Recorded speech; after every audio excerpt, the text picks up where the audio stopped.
और ब्रेक के बाद अब खबर मुंबई से, जहां बीती रात मीरा रोड पर पुलिस ने डांस बार पर छापा मारकर 3 नाबालिगों समेत 12 लड़कियों को हिरासत में लिया है। इन सभी पर अश्लील काम करने का आरोप है। डांस बार में पुलिस को 3 तहखाने भी मिले हैं जहां पर इन लड़कियों को छिपा कर रखा जाता था। पुलिस ने एनजीओ की शिकायत पर यहां रेड डाली। आरोप है कि ऑर्केस्ट्रा के नाम पर डांस बार खुला हुआ था, लेकिन यहां पर अश्लील डांस होता था।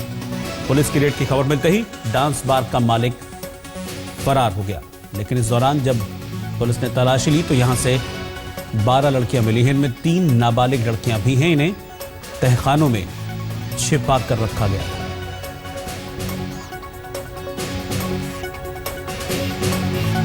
और इस वक्त हमारे संवाददाता मयूरेश हमारे साथ जुड़ गए हैं, इस पर और डिटेल में जानकारी देंगे। मयूरेश, क्या जानकारी इससे जुड़ी आपके पास?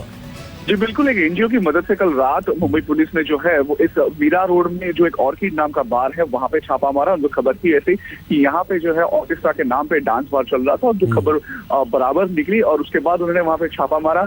जब उन्होंने छापा मारा तो वहां पे देखा गया कि 12 लड़कियां वहां पे जो है वो डांस बार में काम करती थी, जिसमें से 3 लड़कियां जो थे नाबालिग थी। लेकिन जैसे ही खबर मिली छापे की, ये लड़कियां जो थी वहां पे जो तहखाने बनाए थे वहां पे छुपने लगी और वहां पे छुप कर रही। तकरीबन 1 घंटे की मशक्कत के बाद वो तहखाने जो थे उनके दरवाजे तोड़े गए और इन लड़कियों को वहां से हिरासत किया गया और 3 जो नाबालिग लड़कियां हैं उनको वहां से छुड़ाया गया। Back to you. बिल्कुल मयूरेश, जैसा कि अभी हाल में सुप्रीम कोर्ट ने अभी डांस बार पर जो रोक थी राज्य सरकार की उसको हटाया है, लेकिन अफसरों को ये पावर दी है कि अगर अश्लीलता होती है तो वो कार्रवाई कर सकते हैं। कुछ ऐसा ही हो रहा था यहाँ पर?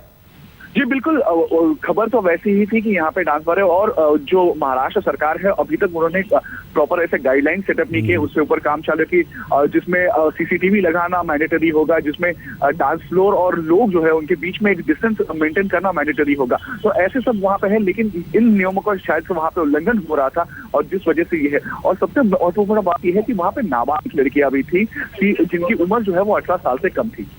ठीक है मयूरेश, शुक्रिया आपका इस जानकारी के लिए। और जिस एनजीओ के साथ मिलकर इस ऑपरेशन को अंजाम दिया गया था, उस एनजीओ के कार्यकर्ता मयूरेश मकबूल शेख क्या कह रहे हैं, आइए देखते हैं।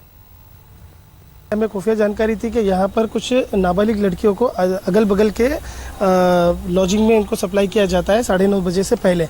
हमने यहाँ पर 1 हफ्ते से ट्रैप लगाई थी पुलिस की टीम के साथ में, और आज हमें सक्सेस इस चीज़ के ऊपर हमें सक्सेस मिली कि हमें 12 लड़की कैविटी 2 कैविटी तोड़ने के बाद हमको तीसरी कैविटी में मिली लड़कियां 12, जिनमें से 3 माइनर है जो मेडिकल के बाद में उसकी पुष्टि हो जाएगी, और 23 स्टाफ मिले जिसमें कैशियर, 2 मैनेजर और जो इसका ओनर था, जो यहाँ पर अभी जो चालक चला रहा था, वो खुफिया रास्ते से भागने में कामयाब रहा।